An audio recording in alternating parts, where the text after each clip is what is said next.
c'est un grand honneur de vous accueillir à cette célébration de la journée de la République italienne.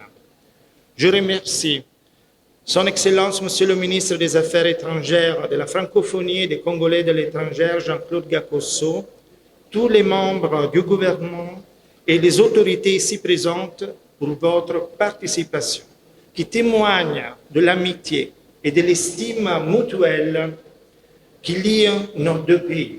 Aujourd'hui, l'Italie célèbre donc le 2 juin 1946, date à laquelle le peuple italien, par un référendum historique, a choisi la République comme nouvelle forme d'État. En célébrant cette journée, nous voulons également nous rappeler avec fierté que l'Italie a été l'un des pays fondateurs de l'Union européenne. L'unité européenne, malgré sa diversité, est une force fondamentale pour faire face aux crises contemporaines. Aujourd'hui, nous célébrons également une étape importante pour les relations entre l'Italie et la République du Congo, le 60e anniversaire des relations diplomatiques. Santé.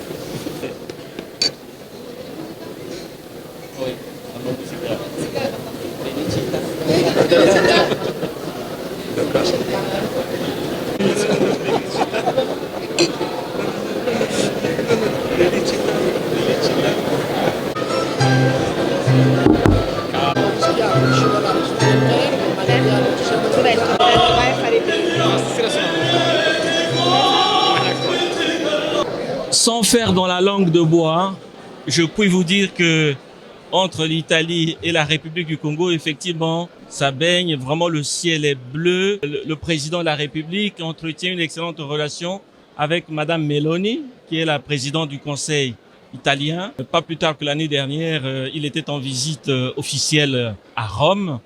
L'Italie développe des projets très importants ici dans notre pays. Tout le monde connaît la société Eni, ex-Agip Recherche, qui travaille à Pointe-Noire principalement, mais aussi des entreprises annexes, connexes, dirais-je même, à cette grande multinationale qu'est Eni.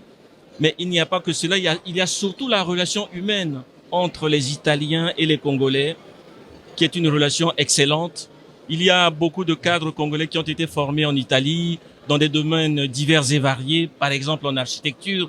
Vous savez, les Italiens, ils sont de grands maîtres en architecture et ça date pas d'aujourd'hui. Depuis l'époque de la Renaissance italienne, au XVIe siècle, ils ont eu de grands maîtres.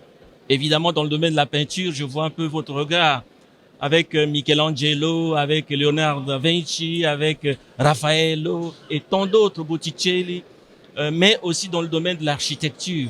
Dans ce domaine, ils sont de grands maîtres dont l'on devrait s'inspirer. Moi, je ne citerai qu'un exemple. Vous savez, un grand pays comme la Russie, eh bien, la plus belle ville de Russie a été construite par un architecte italien, un certain Rastrelli, qui a construit la ville de Saint-Pétersbourg en Russie. Donc, vraiment, l'Italie est un pays ami du Congo, est une grande puissance parmi les puissances, un pays avec lequel nous avons une excellente coopération.